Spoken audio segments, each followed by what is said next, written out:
우리 건설사들은 다 준비되어 있다. 정부가 인허가만 해주면 바로 공급 들어간다. 이렇게 합니다. 우리 무주택자나 청년 신혼부부들은 근처에 수도권에 공공택지들이 분양이 좀 있을 것 같아요. 그거를 좀 준비하시고 조급하지 않게 기다리시면 가격이 많이 다운되거나 아마 80% 선일 거예요, 시세에. 그러면 상당히 매력적인 가격이 될 거잖아요. 그런 거 하시면 5년, 10년 사시고 나면 효율적인 자산가격이 될 거라고 말씀드립니다.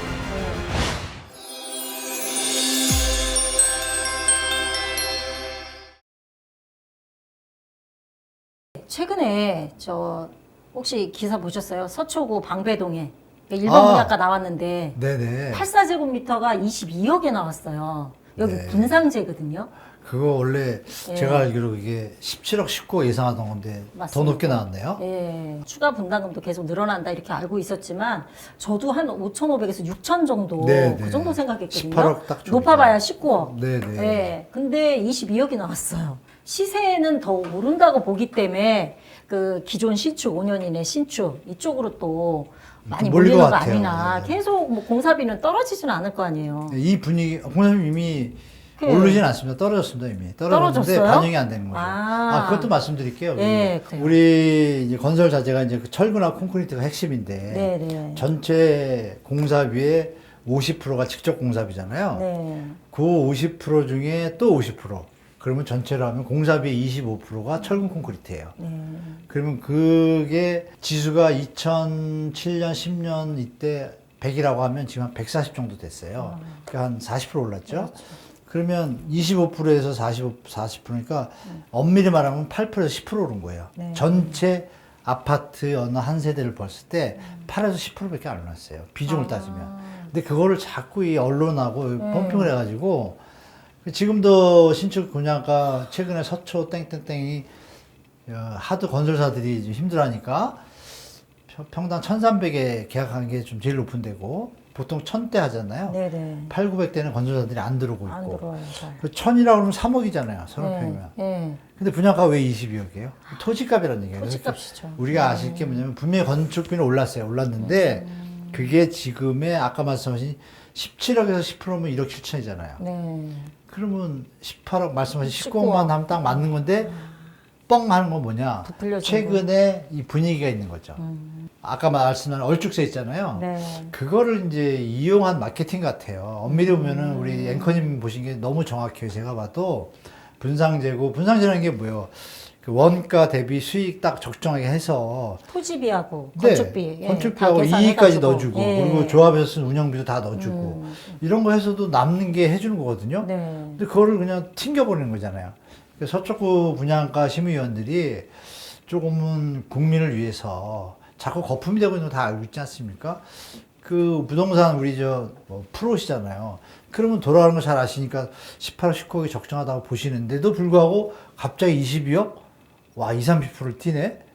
이건 좀 이상하잖아요. 그래서 이런 부분이 제가 볼 때는 이 정부의 어떤 정책 방향으로 좀 맞기는 하는 것 같아요. 근데 그거를 방치 안 하고 계속 좀 자세히 견제를 한다라면 분양가가 좀 알맞게 나왔을 텐데 또 시세가 또 많이 오른 탓도 있어요. 네. 시세가 많이 오르다 보니까 눈치 살 보다가 늦는 거죠. 넣었을 때 이제 언론도 문제입니다. 언론이 그거를 이거 분양가 대충 계산하면 공시지가 계산하니까 18억이 맞다. 이래야 사람들이 사고 샀을 때 살다가 지내면서 몇 년 뒤에 어떤 이런 정상적인 어떤 그러니까 뒤에 사람이 사서 남을 게 있어야 장사가 이어지잖아요. 그게 없으면 이게 좀 문제가 되잖아요. 그래서 네. 그런 건 좀 아쉽긴 합니다. 그래서 제 생각에 또 하나 추가드릴 말씀은 거기에 이어서 3기 신도시 분양이 사실 저는 괜히 자리가 좋고 네. 앞으로 투자수 좀 있다고 봐요. 약간의 이제 서민이나 중산층을 볼 때는 우리 신혼부부나 이런 분들은 3기 신도시를 아마 내년에는 할 것 같아요. 왜냐하면 이 얘기가 팩트인데요. 주택산업연구원장이 땡종대라는 분이 됐는데 아까 말씀 나눈 게 이제 건설회사들이 이제 건축을 잘 안 하잖아요. 네. 안 하는 이유는 뭐냐면 변동성이 너무 심하니까 수익은 적은데 조합에 휘둘리고 막 피곤한 거예요. 제가 아는 메이저 건설사들이 요즘 재건축, 재개발 그 현장들을 수출 잘 안 하려고 그래요.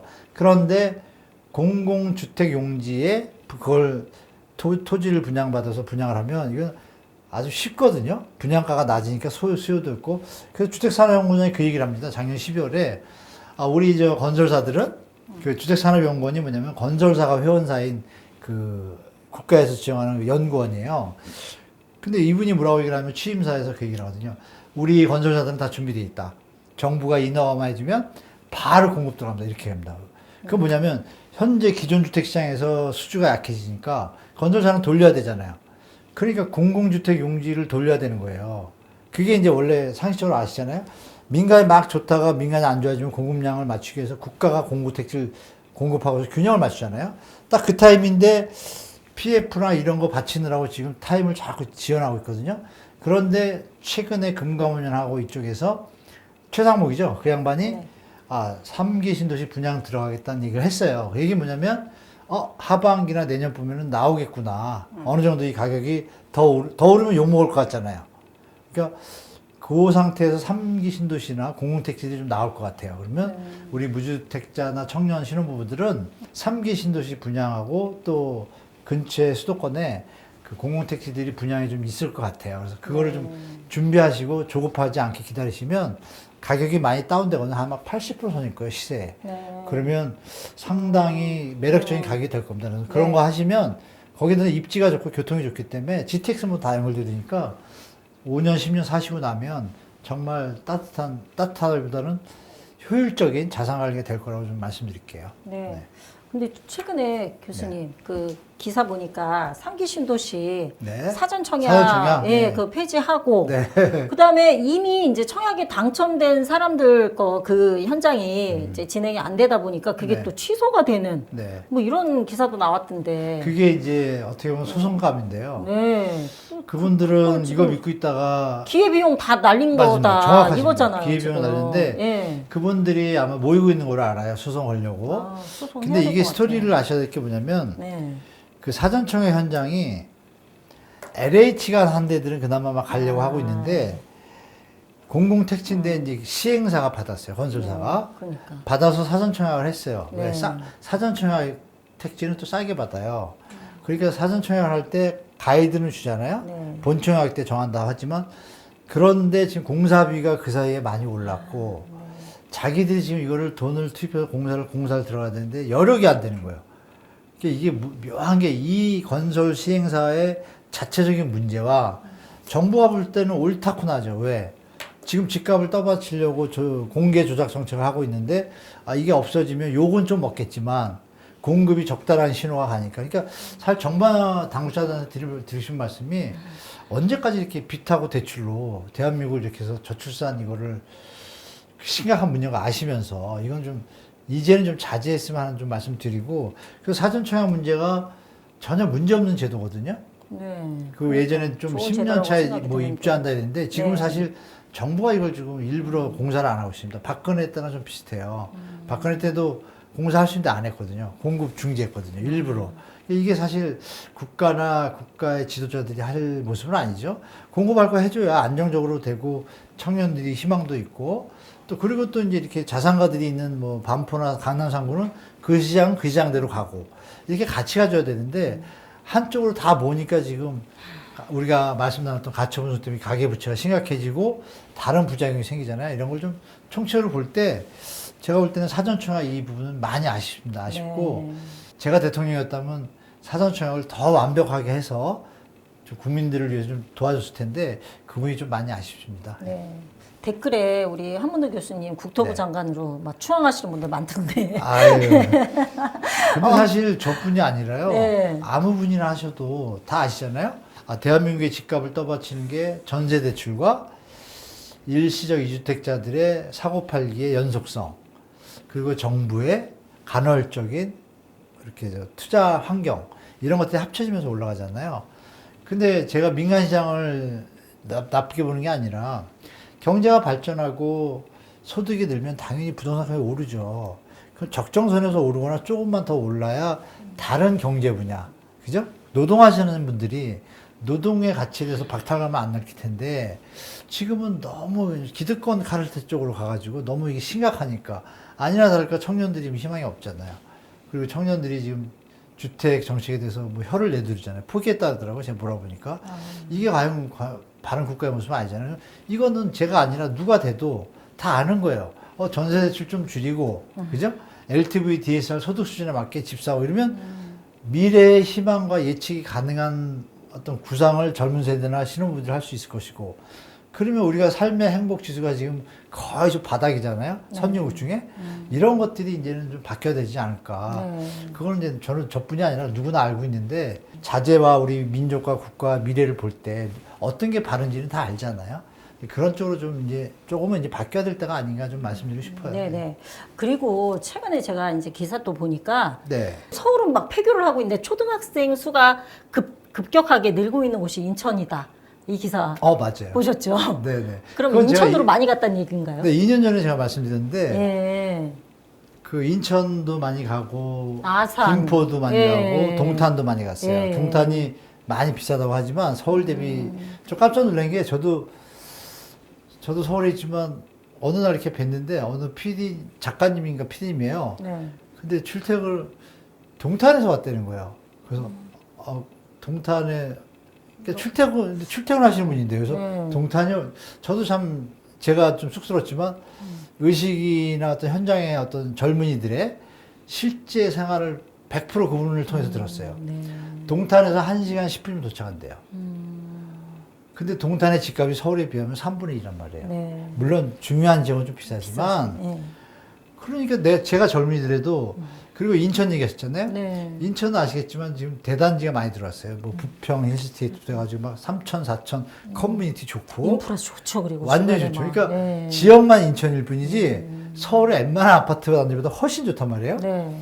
근데 무슨 일이냐면 금강구라고 그러죠. 금천구, 관악구, 구로구 이쪽 분들이 이거 가만히 보니까 여기 전세가 7억인데 이것도 올리니 많이 막 피곤한데, 그렇죠. 가만히 있어. 경인고속도로를 타고 30분을 가면 인천에 다른 세상에 있는 거예요. 그게 이제 입소문을 탔어요. 말씀대로 신혼부부가 과감하게, 왜냐하면 또 그 대단지 요새 입주하는 것들이 돌봄 세트가 잘 돼 있어요. 네. 아파트 단지에. 네. 그러니까 맞벌이나 아기 있는 분들이 말씀하신 대로 초등학교 네. 그 친구들이 이거 서울에 막 그 오래된 데다가 옆에 막 아직 슬럼화된 이런 정도도 많잖아요. 네. 여기서 뭐 7, 8억 주고 전세 사느니 가만히 있어. 딱 돌아보니까 전세가 2억 5천 3억이고 매매가 6억이란 말이에요. 네.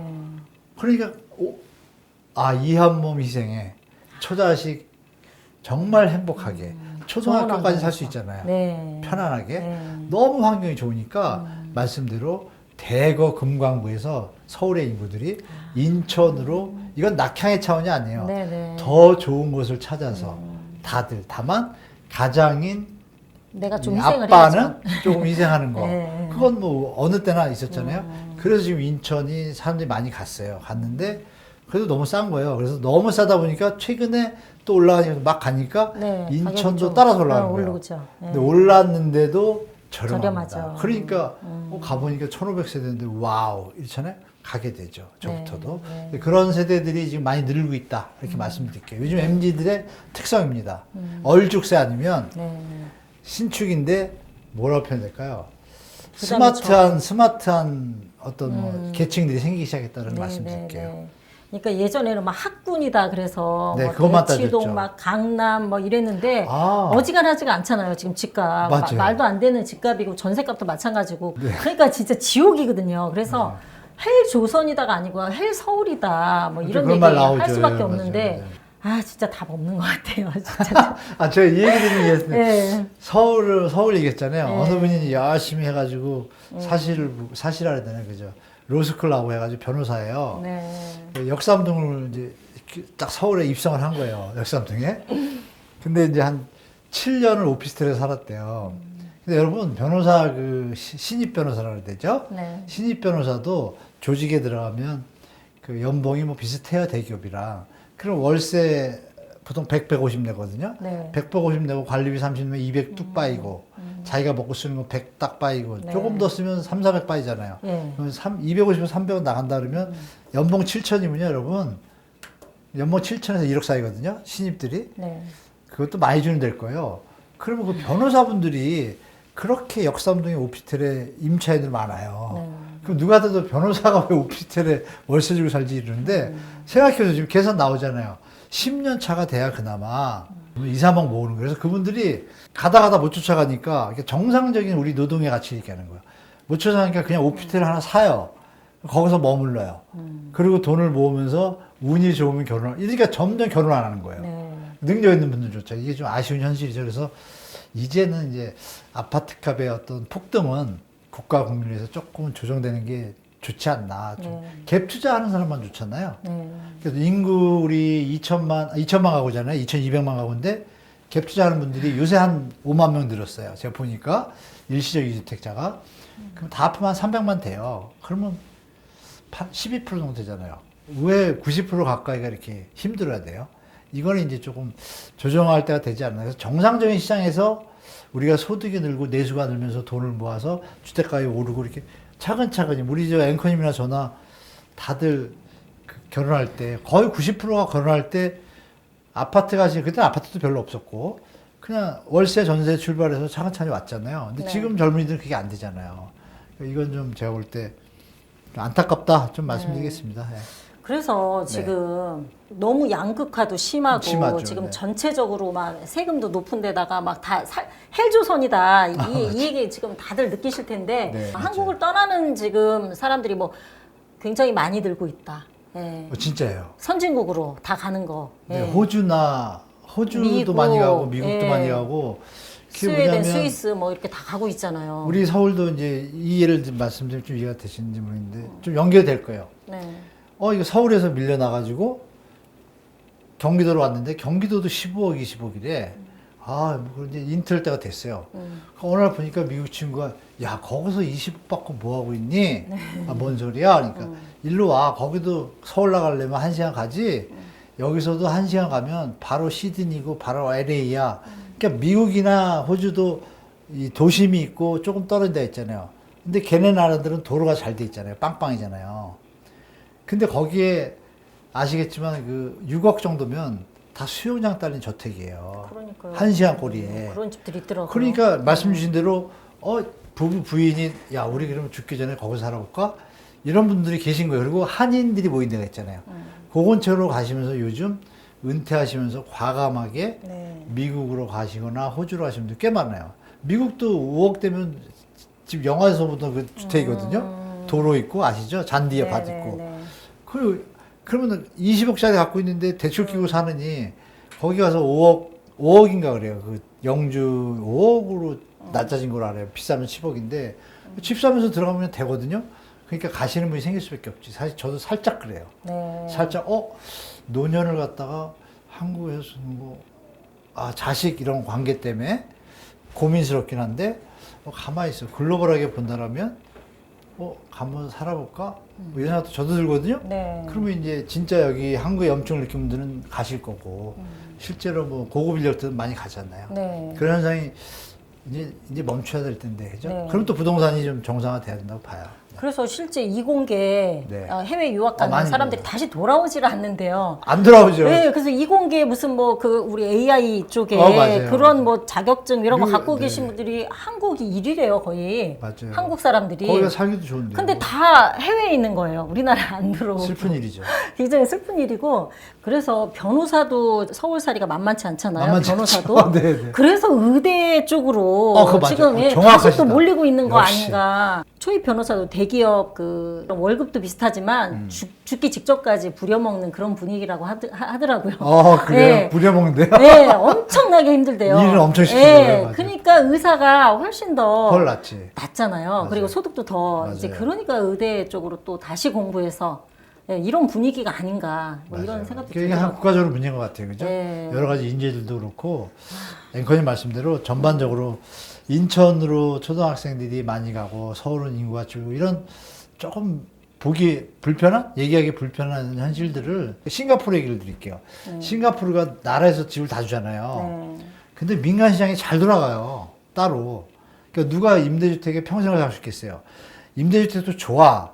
좋은데 살다 보니까 내가 돈을 모았어. 그럼 내 돈으로 집을 짓고 나갈 수 있잖아요. 더 멋있게 자기 마음에. 싱가포르 그렇게 잘 돌고 있어요. 거긴 또 아시겠지만 공무원 있잖아요. 말씀하신 변호사, 공무원 이분들이 우리나라는 아시잖아요? 비리 천국인 거? 이 공무원들 연봉이요. 대기업 수준이랑 똑같아요. 그 공무원들이 그 리콴쿤가 까먹었는데 그 총리 있었잖아요. 네. 리콴유인가? 리콴유. 그분이 이 나라 이 토지를 갖다 국유화해가지고 집을 다 이렇게 공산주의는 아니잖아요. 자본주의인데 네, 네. 수령 자본주의죠. 그러면서 자꾸 이제 문제가 생기니까 공무원 월급 갖다가 바로 더블로 올렸대요. 과감하게 대통령이 총리죠, 총리. 그랬더니 비리가 없어지고 지금 싱가포르의 국민들이 행복 지수도 높아, 집은 다 있어. 그 길로 우리도 가야 되잖아요. 그러니까 열심히 일할 수밖에 없겠네요. 일을 더 잘리면 열심히 안 하는 거예요. 돼. 네, 더 이렇게 열심히 많이 주는데. 다 보상을 해주니까. 네. 그럼 노동의 가치가 다 인정을 받잖아요. 그게 이제 좋은 나라가 되지 않을까요? 네. 그쪽으로 우리도 이제 바꿀 때가 된 것 같아요.